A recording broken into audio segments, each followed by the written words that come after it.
Señores, dijimos un día caliente en la política, muy importante, y bueno, el presidente de la Nación amablemente nos atiende para explicar los alcances. Ahí lo charlábamos, esto es una cuestión técnica, ¿no? Absolutamente dentro de la ley, acá nadie rompe con la Corte, ni con el sistema, ni con nada. Pero bueno, esto lo va a explicar el presidente de la Nación, Alberto Fernández, que está en línea con nosotros. Buenas noches, presidente, gracias por atendernos. ¿Qué tal, Pablo? ¿Cómo le va? ¿Bien? Bien, muy bien. Gracias por atendernos y creo que usted puede explicar con mucha solvencia y también en términos simples el alcance de este conflicto y qué ha decidido hacer el gobierno, ¿no? Ahí escuché que estaba Andrés Gil Domínguez justo antes que yo. Me temo que le debe haber explicado muy bien qué es lo que está pasando. Pero, a ver, lo primero que tenemos que entender es que los que queremos vivir en un Estado de Derecho, queremos vivir en un país donde las competencias de cada uno de los poderes sean respetados y que ningún poder se arrogue funciones de otro poder. Y lo que uno siente es que esto viene pasando constantemente con la Corte Suprema de Justicia, que ha dictado un fallo, en este caso, muy singular, muy singular. Es un fallo de imposible cumplimiento. Este es el gran problema que tiene. ¿Por qué es de imposible cumplimiento, presidente? Mire, primero es un fallo que carece de fundamentación de muchas cosas. Por ejemplo, dispone que el gobierno nacional se abstenga de aplicar la ley 26.606, creo que es. Esa es una ley que decide cómo tenemos que pagarle a la ciudad el costo que representa el traspaso de la policía federal a la ciudad de Buenos Aires. Ahora, esa ley tiene un primer artículo. Ese primer artículo lo que hace es aprobar el convenio por el cual la Nación le pasa la policía a la ciudad. Si esa ley tengo que suspender la aplicación, tengo que volver a hacer venir toda la policía a la Nación. Sería un lío. Tengo que volver toda la policía a la Nación. ¿Para qué ordenan el artículo segundo que le mande 2.90, creo, de coparticipación? 2.95 dice, ¿no? El fallo. 2.95. ¿Para qué? Si se supone que está suspendida la ley y esa ley entonces suspende el traspaso de la policía. La verdad es que no han explicado nada, absolutamente nada. Tengo además un problema de naturaleza jurídica. Yo soy un hombre de derecho. Las leyes, una vez que son sancionadas por el Congreso Nacional y promulgadas por el Poder Ejecutivo, se deben cumplir, se deben acatar. Ahora, ¿cómo es esto que se suspende solo para el Poder Ejecutivo? ¿Cómo es que hay una ley que se suspende y el Poder Ejecutivo no puede aplicarla? Sí. La ley no ha sido declarada nula, la ley no ha sido cuestionada en su constitucionalidad. Segundo, si yo no aplico esa ley, lo que tengo que aplicar es un decreto que nosotros dictamos, que es el decreto que da vida a la ley que están suspendiendo. Entonces, ¿qué es lo que están resolviendo? Presidente, ¿para qué? Hay otro dato más. Hay otro dato más y con esto termino. Dispone que tengo que asignarle 2.95 de transferencias en concepto de coparticipación. En verdad lo que estamos discutiendo acá no es la coparticipación, sino cuál es el aporte que tiene que hacer la Nación a la ciudad para pagar el servicio de policía que le ha pasado a la ciudad de Buenos Aires. Ahora, ¿por qué son 2,95% del monto coparticipable? No lo entendemos. Porque no hay una sola consideración que explique cómo llegan a ese cálculo. No tenemos la menor idea por qué llegan a ese cálculo. Finalmente, tengo un problema para aplicarlo, porque este dinero no está en el presupuesto nacional.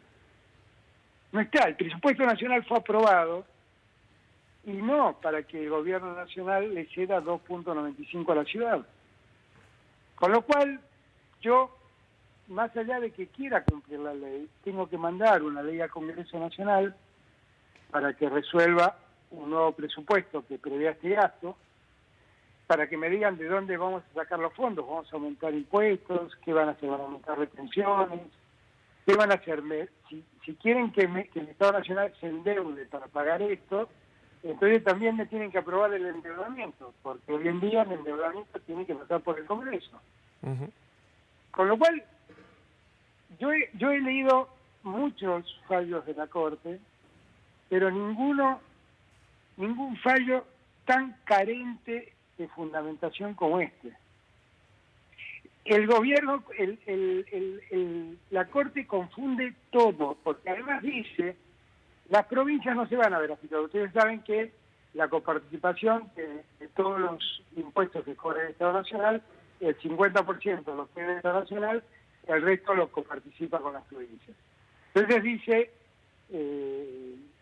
la Corte, bueno, como este dinero va a salir de lo que queda de la Nación, esto no va a afectar a las provincias. ¿De dónde sacó eso la Corte? Si todo lo que gasta la Nación es en las provincias. La Nación no tiene un territorio propio.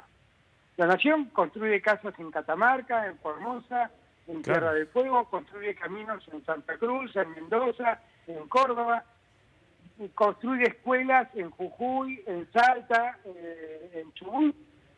No es dinero que gasta la Nación en sí. Todo ese dinero va como coparticipación a una provincia por decisión de la Corte, a una provincia no, porque la Ciudad de Buenos Aires no es una provincia, es una ciudad autónoma, no es una provincia. Es una ciudad autónoma que además está fuera del pacto de coparticipación, que es una ley acuerdo, y está fuera de la coparticipación. Ordena que le dé este dinero a la ciudad, y la verdad todo eso es en desmedro del resto de las provincias, porque ¿esto qué significa? Ese 2,95 que le pasó a la ciudad es menos dinero que van a recibir las provincias para las obras que hoy en día se están realizando en las provincias, con lo cual directamente afectan a las provincias y rompen esa ley acuerdo, que es la ley de coparticipación, que solo se puede cambiar con el acuerdo del 100% de los firmantes. Y dejo constancia, una vez más, que la Constitución Nacional no menciona jamás a la Ciudad de Buenos Aires como parte de la coparticipación. Presidente, no la menciona jamás. Hay una interpretación de que el gobierno va a desconocer el fallo de la Corte. Yo creo que según el comunicado es una interpretación completamente errónea. El gobierno no va a desconocer, va a hacer uso de un recurso. ¿Qué lo voy a desconocer si lamentablemente lo conozco y me parece horrible? Ojalá. No, lamentablemente lo conozco el fallo y es espantoso. Y pero digo, imposible de cumplir. Claro, pero el gobierno va a hacer uso. Imposible de cumplir. El gobierno va a hacer uso de un recurso que le otorga la ley para recurrir. Exactamente. Y además, si quieren que lo cumpla, voy a tener que ir al Congreso. Le voy a tener que preguntar al Congreso, miren, señores legisladores, acá la Corte dicen que hay una ley que no fue declarada inconstitucional, que la declara vigente, pero me dice que yo no la aplique. Además, me dispone a mandar recursos que ustedes no previeron en el presupuesto, así que díganme de dónde saco los recursos. Yo no me acordaba la existencia de este recurso de revocatoria in extremis, me lo explicaba Gil Domínguez, que él lo conoce muy bien. Es un recurso que tiene todo el derecho del mundo el gobierno a presentarlo. Porque si no me privan de la doble instancia. Claro. Y lo que obviamente vamos a hacer es recusar a los jueces, porque no puede ser que la doble instancia la tengan los mismos jueces que ya han prejuzgado. Entonces se tendrá que construir un nuevo tribunal con los conjueces para que analicen y vean este tema. No me queda claro qué ocurre si los jueces de la Corte rechazan el recurso y rechazan la recusación. Ahí no sé. Miren, estamos enfrente a un choque de poderes, esta es la realidad. Han logrado algo increíble, ¿eh? Han logrado que un fallo contradiga al Poder Ejecutivo y contradiga al Poder Legislativo. Y, presidente, hablábamos con Gil Domínguez justamente de una serie de fallos que viene dando la Corte Y Gil Domínguez mismo mostraba preocupación por el tenor altamente político de estos fallos y el momento en que elige la Corte para emitirlos todos muy cerquita unos de otros, ¿no es cierto? ¿Qué interpretación tiene usted para eso? Yo tengo que estamos ante una Corte que ha perdido el criterio de justicia, esta es la verdad, y que definitivamente está actuando con un criterio político. Miren, yo esto lo vengo viendo desde hace tiempo. Yo nunca vi que después de 16 años de tenerlo en estudio, declaren la inconstitucionalidad de una ley que era la que regía cómo funcionaba el Consejo de la Magistratura. La declaran inconstitucional y le otorgan vigencia a una ley que había sido derogada, precisamente por la ley que ellos declaraban inconstitucional. Sí. Con lo cual le dan ultraactividad a una ley derogada, arrogándose funciones legislativas que no tienen.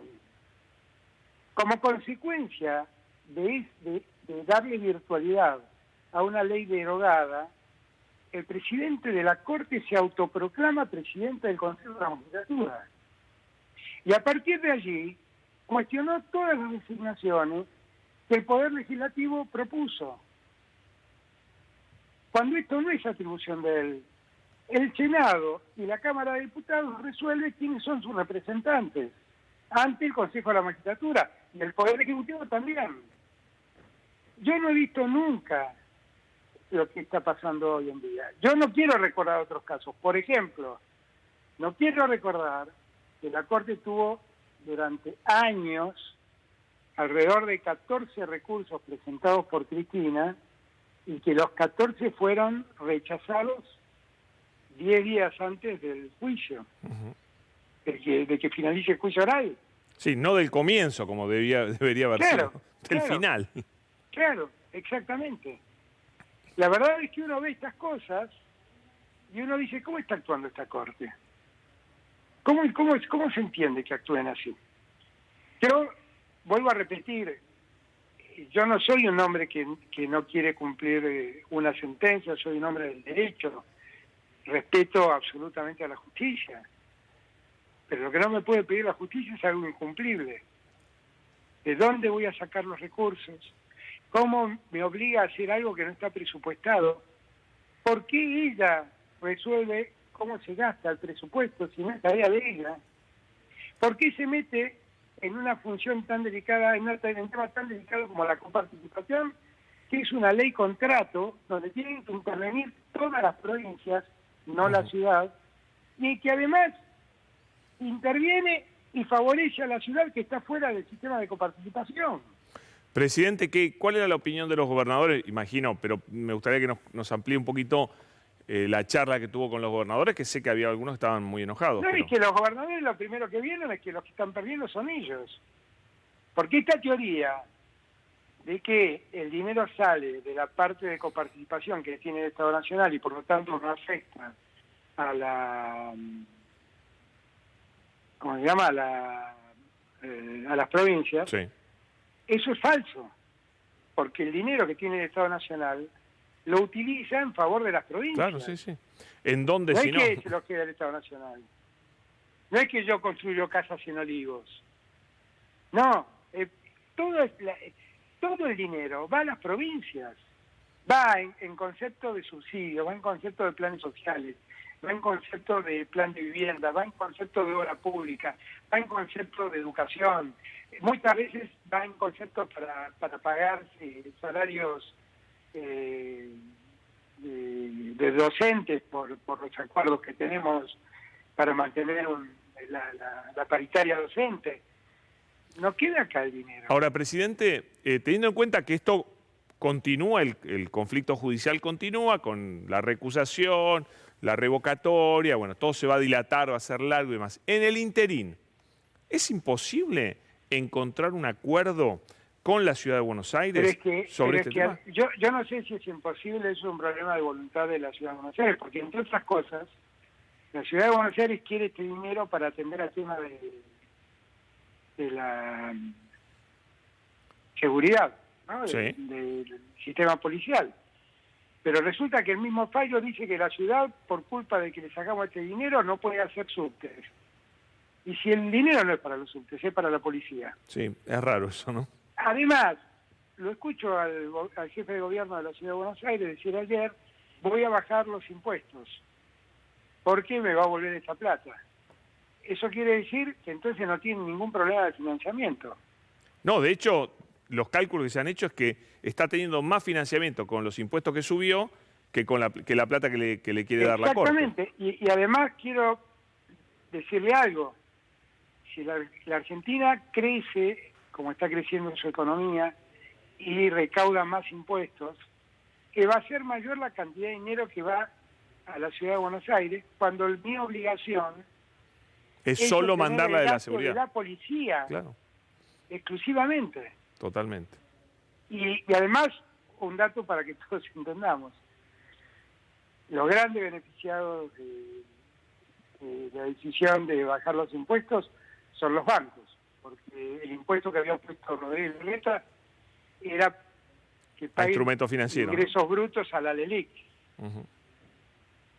Sí. ¿No? Con lo cual, bueno, presidente, está contento él porque está beneficiando a los bancos. ¿Cuándo se presentarán las provincias y cuándo se presentan los recursos? Para que la gente entienda que no hay ninguna ruptura, no hay ningún no cumplimiento, sino que acá lo que hay es un conflicto judicial que continúa. Yo quiero cumplir con la ley. Y hay un tribunal que me está diciendo que no cumpla. Hay un tribunal que me dice, usted, señor... Usted quiere cumplir con la ley del 2020, del Congreso. Es una ley que está vigente, claro, y que ellos no declararon inconstitucional ni han cuestionado. Solo me dicen, usted no la aplique. ¿Y qué hago yo? Porque la verdad, si no la aplico, incumplo mi deber de funcionario público. Porque la ley no ha sido nulificada, la ley no ha sido declarada inconstitucional. No, es una medida cautelar sobre una ley. Pero bueno, pero no existe esto. Pero perdón. ¿Está bien? No puede ser que la medida cautelar sea no cumpla con la ley. No puede ser eso. Podrá venir un fallo declarando la inconstitucionalidad de la ley. Entonces, bueno, nada de la ley vale. Además. Pero si yo hago lo que me pide la Corte, es muy posible que un gobernador, el de Santiago del Estero, el de Catamarca, el de Mendoza, cualquiera, me demande por incumplimiento de los deberes, diciendo, señor, usted está incumpliendo la ley de coparticipación, que también está vigente. Bien, clarísimo. Entonces se presenta este recurso in extremis y se presentan las provincias y este conflicto va a seguir y va a seguir y va a seguir. Yo espero que se entienda que nosotros queremos cumplir con lo que fue la llamada ley Cafiero, que lo que decía era que cuando la nación le pasaba un servicio a la ciudad, tenía que pasarle los recursos para ese servicio. Macri le pasó a Rodríguez Larreta la policía. No le pasó los recursos, le pasó una cuota de coparticipación. Sí, era una partida. Decidió la cuota arbitrariamente. Dijo que era 3.75. Después, como se vio con algunas dificultades económicas, también arbitrariamente la bajó a 3,50. No, ahí reconocieron un error, porque yo tengo el video, lo voy a pasar, del ministro Frigerio diciendo, hicimos muchas cosas muy rápido y metimos la pata. Así lo dijo. Claro, bueno, conclusión, ¿qué hicimos nosotros? Y llegamos y dijimos, a ver, ¿cuánto cuesta pasarle la policía? Bueno, pasarle la policía era aproximadamente un punto, un poquito menos de un punto de coparticipación. Con lo cual, recibían 1.4, pasaban a recibir 2.3. Pero el cálculo lo hicimos. Todo lo que iba por arriba de eso era gastado en otras cosas. Y estaba muy lejos Larreta, porque entiendo que en algún momento Larreta estaba cerca de aceptar eso. No, él no lo aceptó nunca, nunca. Él siguió insistiendo con el 3%, que le había dejado Macri, con el 3,5 que le había dejado Macri.